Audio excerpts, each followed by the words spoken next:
Hello students, my self Vinod Jangid. मेरे YouTube channel और ATS के ऑनलाइन क्लासेस में आपका स्वागत है। हम 11th science chemistry part second में पढ़ रहे थे, लेसन नंबर 8 जिसका नाम था रेडॉक्स रिएक्शंस, रेडॉक्स अभिक्रिया। ठीक, अपचय अभिक्रिया बोलते हैं इसको। इसकी हमने एक अवधारणा पढ़ ली थी, प्राचीन अवधारणा। दूसरी अवधारणा चल रही थी आधुनिक अवधारणा यानी मॉडर्न कॉन्सेप्ट। आधुनिक अवधारणा चल रही थी। ठीक है, इस आधुनिक अवधारणा के आधार पर हम पढ़ रहे थे ऑक्सीडेशन रिएक्शन को यानी ऑक्सीकरण अभिक्रिया को। ठीक है, ऑक्सीकरण अभिक्रिया।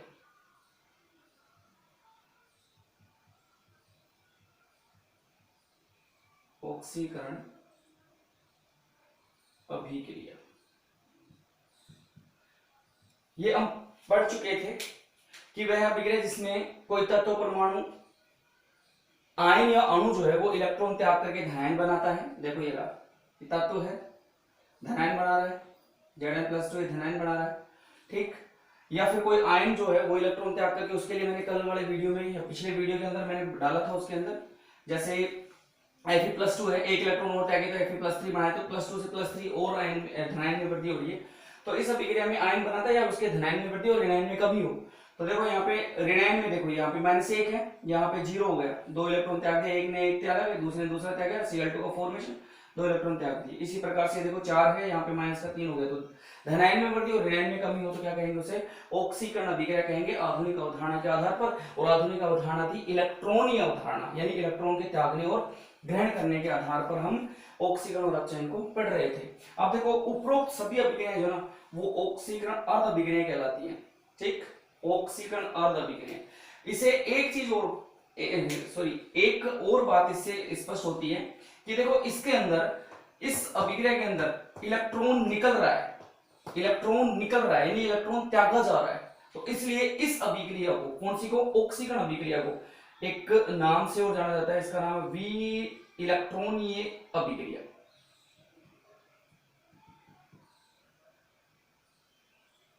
वी इलेक्ट्रॉनीय अभिक्रिया ये और बोला जाता है इसे वी इलेक्ट्रॉनीय अभिक्रिया, इसलिए क्योंकि इसमें देखो इलेक्ट्रॉन निकल रहा है, प्रत्येक अभिक्रिया में देखो इलेक्ट्रॉन त्यागा जा रहा है या निकल रहा है, इसलिए इसे वी इलेक्ट्रॉनीय अभिक्रिया भी कहते हैं।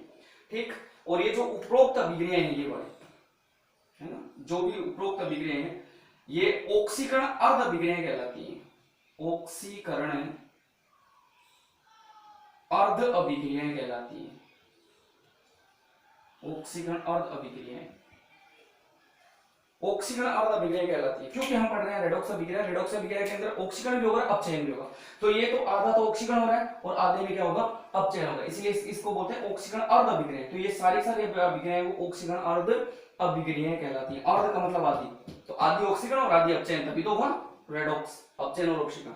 तो ये हो गया आधुनिक अवधारणा के आधार पर ऑक्सीडेशन रिएक्शन यानी ऑक्सीकरण अभिक्रिया, और इसे क्या कहेंगे, वी इलेक्ट्रॉनीय अभिक्रिया भी कहा जाता है ऑक्सीकरण को। किसके आधार पर, आधुनिक अवधारणा के आधार पर। अब देखो हम यहाँ पे नंबर 2 पे पढ़ रहे हैं, इस आधुनिक अवधारणा के आधार पर वो हम पढ़ेंगे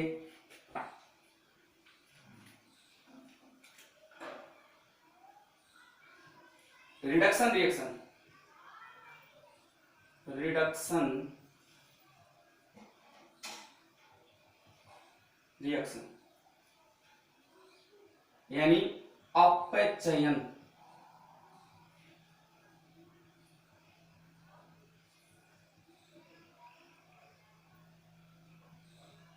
अभिक्रियाएं। अपचयन अभिक्रियाएं, ठीक, इसको हम पढ़ेंगे। तो ऑक्सीकरण अभिक्रिया है उसका उल्टा कर दो, वही बात है, चाहे आधुनिक अवधारणा देख लो चाहे प्राचीन अवधारणा देख लो, ऑक्सीकरण का उल्टा कर दो क्या हो जाता है, अपचयन हो जाता है। देखो एग्जांपल के लिए हमने वह अभिक्रिया, चलो वह अभिक्रिया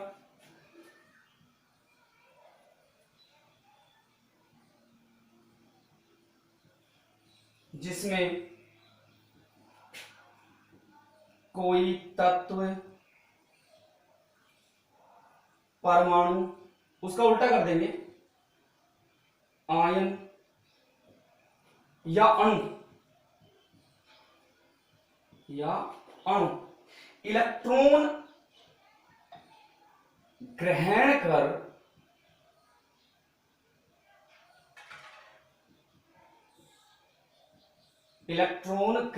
ऋणायन बनाते हैं, क्योंकि इलेक्ट्रॉन ग्रहण करेंगे तो इलेक्ट्रॉन की वृद्धि हो जाएगी, तो उस पर माइनस आवेश आ जाएगा। तो वह अभिक्रिया जिसमें कोई तत्व, परमाणु, आयन या अणु इलेक्ट्रॉन ग्रहण कर ऋणायन बनाते हैं। क्या बनाते हैं? ऋणायन बनाते हैं, या उसके ऋणावेश में वृद्धि। उसमें क्या हो रहा था? धनावेश में वृद्धि, और इसमें क्या हो रहा है? ऋणावेश में वृद्धि व धनावेश में कमी। और उसमें क्या हो रहा था? धनावेश में वृद्धि हो रही थी, ऋणावेश में कमी। इसमें क्या हो जाता? उल्टा होगा, ऋणावेश में वृद्धि व धनावेश में कमी हो तो उसे अपचयन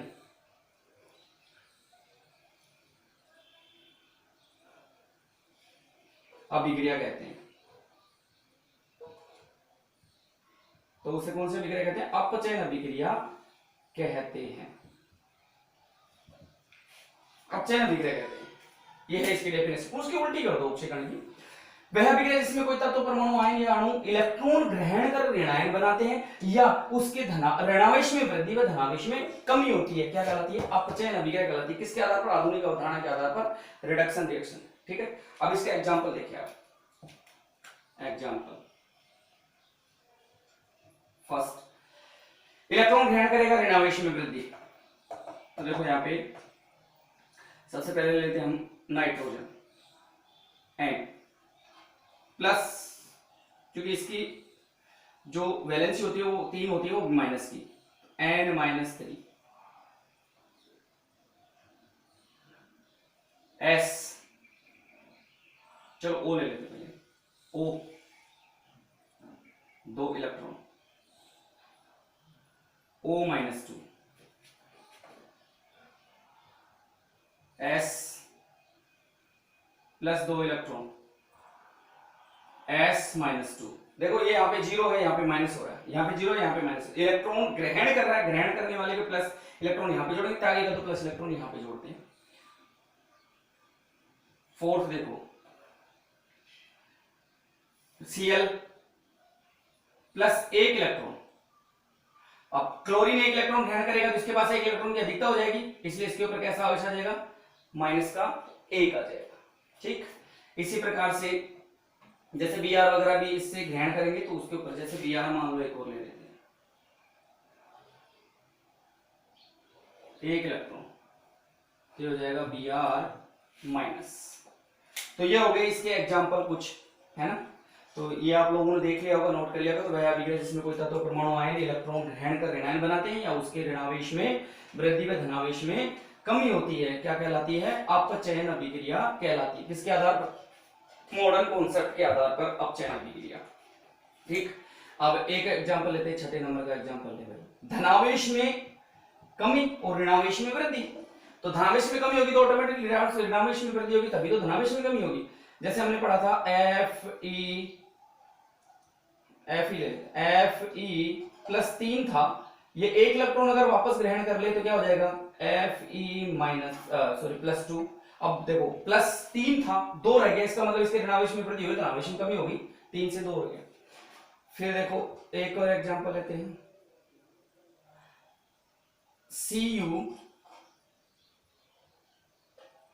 प्लस 2, 1 इलेक्ट्रॉन ग्रहण करेगा, Cu प्लस 1। ठीक, एक और एग्जांपल है, Sn प्लस 4, 2 इलेक्ट्रॉन ग्रहण करे तो ये क्या बनाएगा? Sn plus 2। देखो इसके धनावेश में कमी। ठीक, एक और ऋणावेश में वृद्धि, तो यहां पे तो ऋणायन बना रहा है, ऋणावेश में वृद्धि, तो एक और ले लेते हैं। एक हमने एग्जांपल लिया था FeCN का होल 6, और इसके यहां पे था -3, जब बना था उसमें तो -3। ठीक, अब ये क्या कर रहा है, एक इलेक्ट्रॉन, वहां पे तो प्लस एक इलेक्ट्रॉन कर रहे थे तब माइनस का 4 बन रहा था, यहाँ पे एक इलेक्ट्रॉन करेंगे, सॉरी वहां पे जो कर रहे थे तो माइनस का 3 बन रहा था, एक इलेक्ट्रॉन प्लस कर रहे थे तो मतलब -4 से -3, यहाँ पे -3 है, एक इलेक्ट्रॉन अब इसका पहले जोड़ दो तीर के निशान से पहले, यानी इलेक्ट्रॉन ग्रहण कर रहा है, ये इलेक्ट्रॉन ग्रहण कर रहा है, तो यहाँ पे हो जाएगा FeCN का होल 6 माइनस एक इलेक्ट्रॉन ग्रहण कर लेकर क्या हो जाएगा -4, तो ये हो गया इसके ऋणावेश में वृद्धि। ठीक, तो इन सभी अभिक्रियाओं को क्या कहेंगे, अपचयन अर्ध अभिक्रिया, क्योंकि ऑक्सीजन अर्ध अभिक्रिया होगी, अब ये कहलाएंगे अपचयन अर्ध अभिक्रिया, अपचयन अर्ध अभिक्रियाएं, इनको सबको क्या बोलेंगे, अपचयन अर्ध अभिक्रियाएं बोलेंगे। क्यों, क्योंकि ये आदि अपचयन अभिक्रिया होगी, आदि वो ऑक्सीजन थी, ऑक्सीजन अर्ध अभिक्रिया थी, अपचयन अर्ध अभिक्रिया। अब देखो इसमें प्रत्येक में देखो यहाँ पे प्लस प्लस प्लस इलेक्ट्रॉन हो रहे हैं, प्लस प्लस प्लस इलेक्ट्रॉन हो रहे हैं, इसका मतलब इलेक्ट्रॉन के साथ जुड़ रहा है, तो इसको क्या बोलेंगे, इलेक्ट्रॉनीय या इलेक्ट्रॉनीकरण अभिक्रिया, इलेक्ट्रॉनीकरण, इलेक्ट्रॉनीकरण अभिक्रिया, क्योंकि इसमें इलेक्ट्रॉन जुड़ता है इसलिए इसे बोलेंगे इलेक्ट्रॉनीकरण अभिक्रिया। तो ये हो गया अपचयन, किसके आधार पर, आधुनिक अवधारणा के आधार पर, तो आधुनिक अवधारणा के आधार पर हमने ऑक्सीकरण पढ़ लिया, अपचयन पढ़ लिया। ठीक, तो नेक्स्ट टॉपिक अगली वीडियो में। आई होप आपको वीडियो पसंद आया होगा, समझ में आया होगा। यदि आपको वीडियो पसंद आया तो लाइक कीजिए, शेयर कीजिए दोस्तों को, ताकि उनको भी इनका लाभ मिले, ठीक, इस वीडियो का लाभ मिले, तथा चैनल को सब्सक्राइब जरूर कीजिए। ठीक है, थैंक यू।